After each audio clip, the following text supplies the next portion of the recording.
What's going on, everybody? And I hope you're enjoying your Tuesday so far. This is NYG Jeffy T85 here, and I'm bringing you part 2 of the New York Mets Roundabout, giving you a preview of spring training for the New York Mets heading into the 2023 Major League Baseball season. Now, first I talked about the outfield yesterday. Now today I'm going to be talking about the 2023 New York Mets infield players. So, first, I'm going to start out with the roster and how the New York Mets is going to be constructed in terms of their overall infield.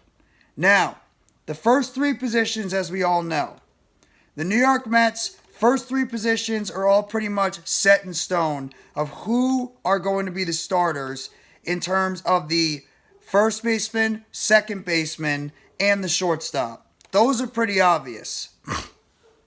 First baseman, obviously, is going to be Pete Alonso. Second baseman is going to be Jeff McNeil. Third baseman, shortstop, it's going to be Francisco Lindor. Third base is a question. Who is going to be the third baseman? And apparently in the catching position, I'm going to include that too. You have Omar Narvaez and you got Tomas Nido, as well as the New York Mets developing their top prospect, Francisco Alvarez. So, just starting out with the New York Mets infield overall.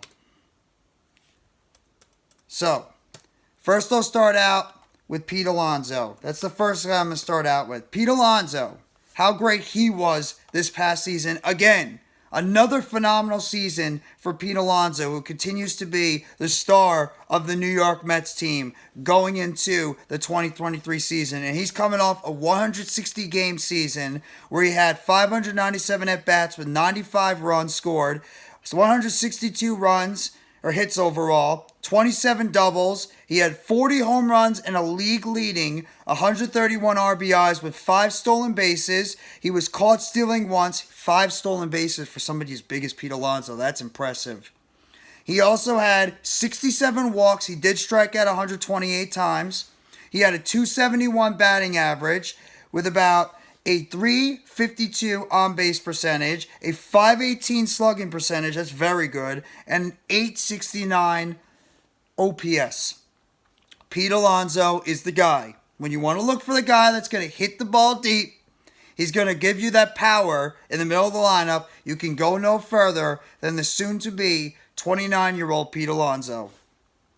And right now, he's the only one in that infield that does not have a contract at the moment. The mainstay guys, the core players, Pete Alonso is the one guy that does not have a contract right now. He just recently signed the largest arbitration deal in Major League Baseball history for a first baseman when he signed a 1-year, $14.5 million arbitration deal. But he is in line for a monster extension coming up. So we have to wait and see when a guy like Pete Alonso is going to be getting ready to get that big-time deal from the New York Mets going forward. The Polar Bear will get paid very soon because of the amount of incredible success that Pete Alonso has had with the New York Mets, how much he means to this baseball team, and his impact in that lineup every single day. And I expect Pete Alonso to remain healthy, go out there, hit another 30, 35, 40 home runs, drive in over 120 RBIs, get at least over 150 hits, and continue to be a consistent, big-time threat in the middle of that lineup for the Mets in 2023. Now, I'm going to go from one animal over to another, and that, of course, is the squirrel, Jeff McNeil. And we all know Jeff McNeil just recently signed a new 4-year, $50 million deal from the New York Mets, extended him this past offseason. He has a chance to earn at least another $12 million if they pick up his option back in 2028, which would earn him at least $62 million overall. But Jeff McNeil is the epitome of a terrific hitter. Jeff McNeil is your prototypical hitter in your lineup. In fact, Jeff McNeil in 2022, who had a rough 2021 season, and even some Mets fans were thinking about trading him last offseason, McNeil bounced back in a big-time way. where he played in 148 games overall with 533 at-bats, 73 runs scored, 174 hits, led the team in hits last year, 39 doubles. He also had a triple. He's not a home run hitter, so he's not going to give you a lot of home runs. Only had 9 last year, which is perfectly fine. It's not his game. 62 RBIs in that number 5 hole for the New York Mets. He had 4 stolen bases and did not get caught stealing once. 40 walks and only 61 strikeouts. That is discipline by Jeff McNeil, the most disciplined hitter on this baseball team.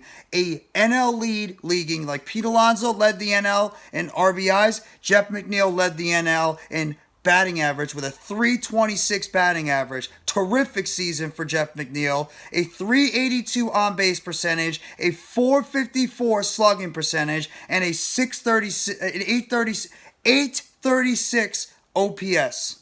And he was a guy that played multiple positions for the New York Mets. He'd play outfield sometimes. He'd play second base, his primary position, where he's going to be playing this year. He even played third base. He DH'd a couple of times. He was all over the place for the New York Mets, and his defense got a hell of a lot better too. Jeff McNeil was such a big part of the New York Mets last season, just like Pete Alonso was.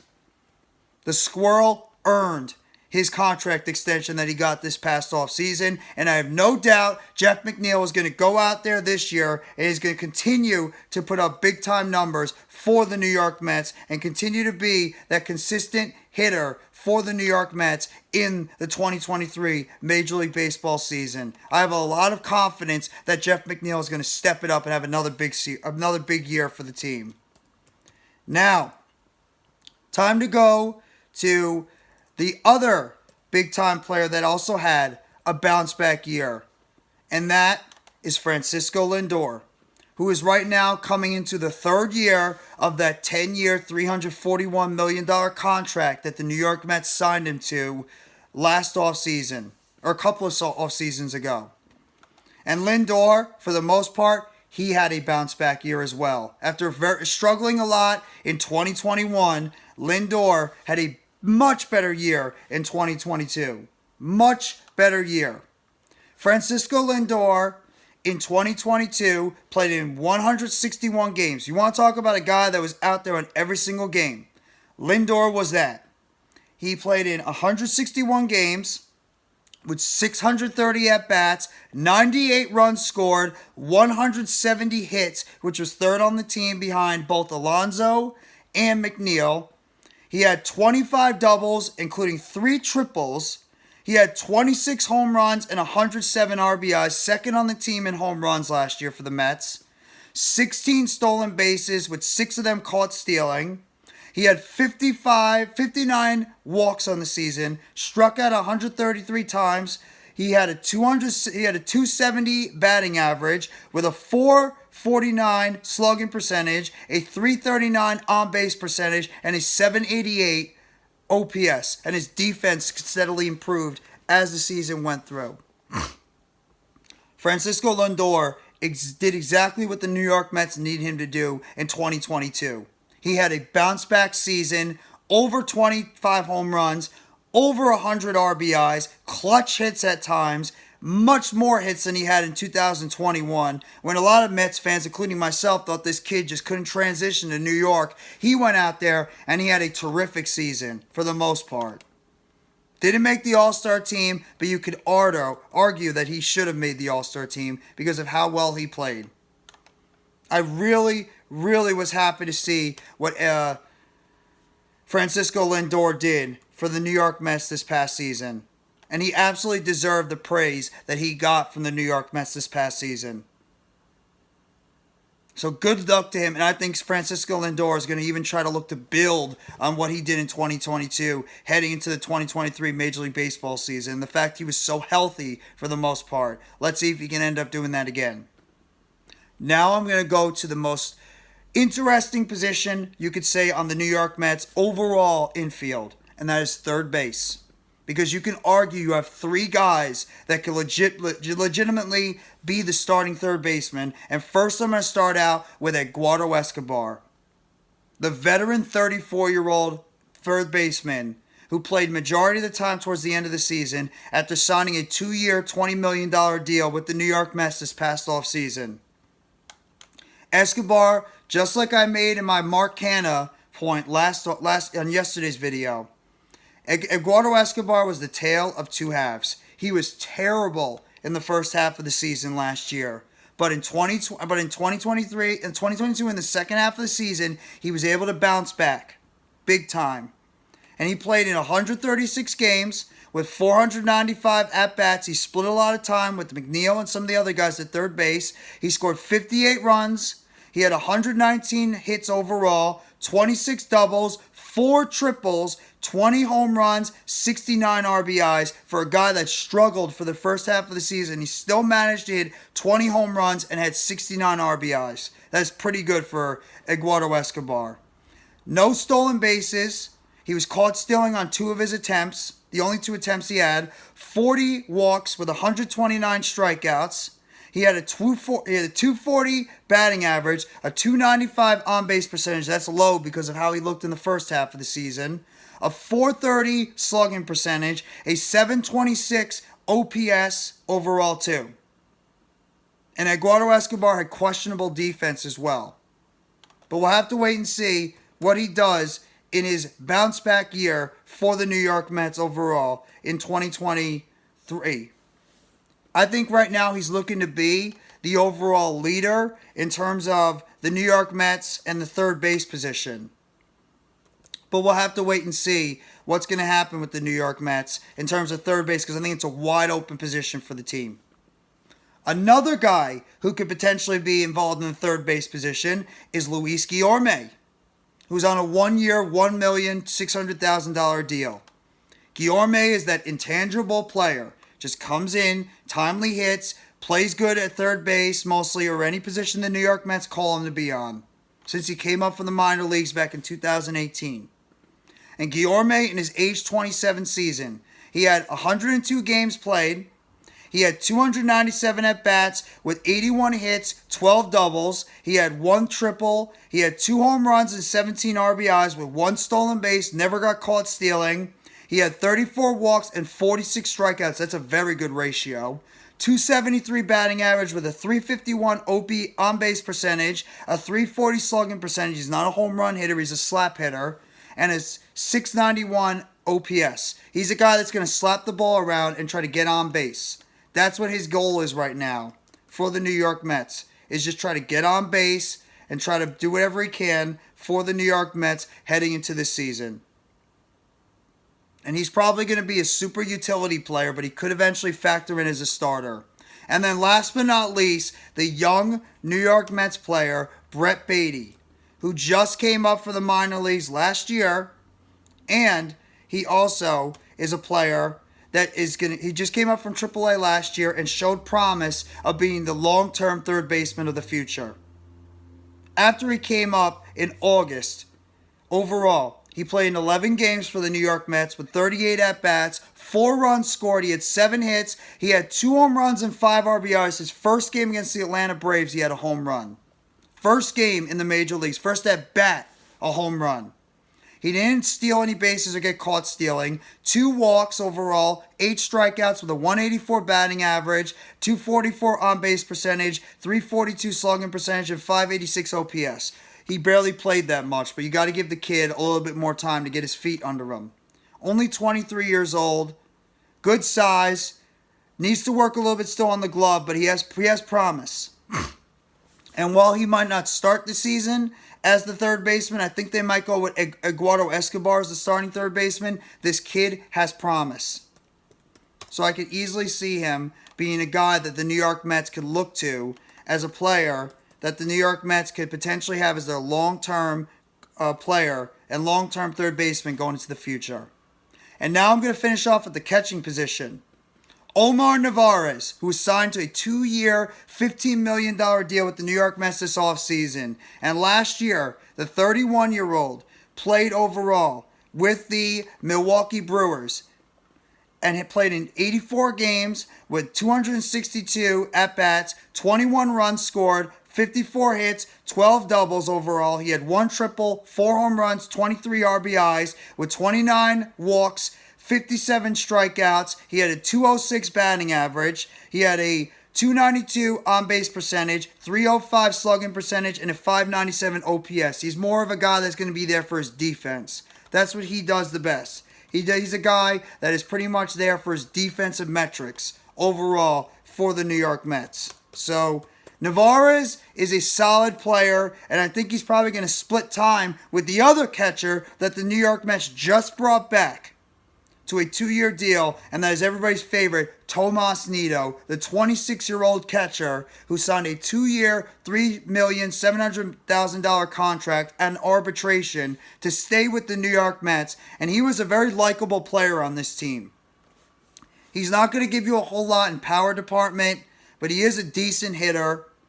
He had 98 games played last year for the Mets, 284 at-bats, 31 runs scored, 68 hits, he had 15 doubles, no triples. He had overall 3 home runs, 28 RBIs. He had 14 walks overall with 76 strikeouts, a 239 batting average, 276 on-base percentage, and a 324 slugging percentage with a 600 OPS.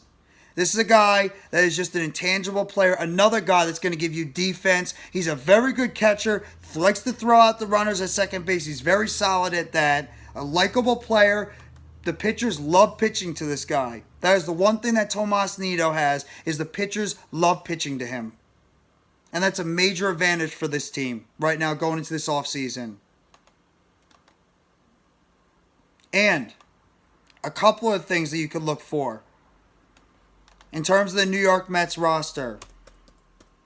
And I'm going to look at some of the backups for this New York Mets team in terms of their roster makeup for 2023. Some of their backups that they have on the team right now as well.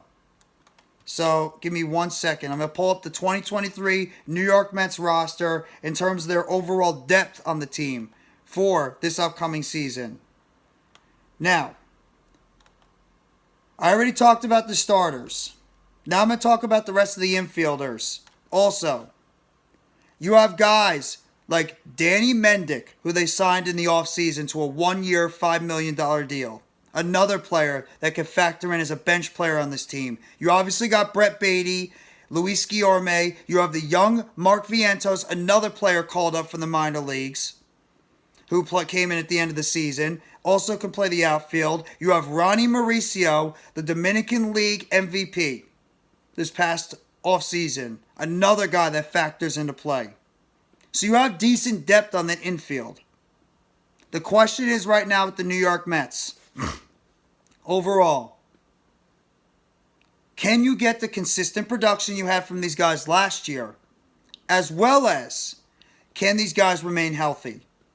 Because if, God forbid, you lose a Jeff McNeil or Pete Alonso or Francisco Lindor due to injury, can you have a Danny Mendick step in at shortstop, or a Luis Guillorme step in at shortstop or third base, or one of the young kids, a Mark Vientos, a Ronnie Mauricio, or Brett Beatty step in for the New York Mets if, God forbid, you have an injury during the season? That's what you have to look for. I think the outfield is a little bit more clarity in terms of depth overall than compared to the infield. I like Guillorme. I do. I think Mendick would be able to do the job as a depth infielder. And as well as I like the kids. Mauricio and Beatty have the chance to be good players. And I'm going to say the same thing for Francisco Alvarez, who's going to continue to get seasoned in the minor leagues. And I think he's going to come and get called up to the major league roster sometime in 2023. We'll have to wait and see. But either way, I like what the makeup of this team is right now. But is their depth strong enough if, God forbid, they sustain an injury? But they have 3 tremendous players in the infield between McNeil, Alonso, and Lindor. And they have a good, solid collection of third base replacements for there. But that's my preview for the infield for the second part of the roundabout for the New York Mets. Let me know in the comment section how you feel about the infield depth and the infield in general. Who's your breakout player and what you think about the New York Mets infield heading to the 2023 season. Hit the like button if you haven't already. Sub up to NYG Jeffy T85 and turn on the bell for notifications the next video or short dropping on the channel. Thank you very much, everybody. Enjoy your Tuesday. Take it easy, and let's go, New York Mets. All you got to do is you got to believe in those boys from Queens.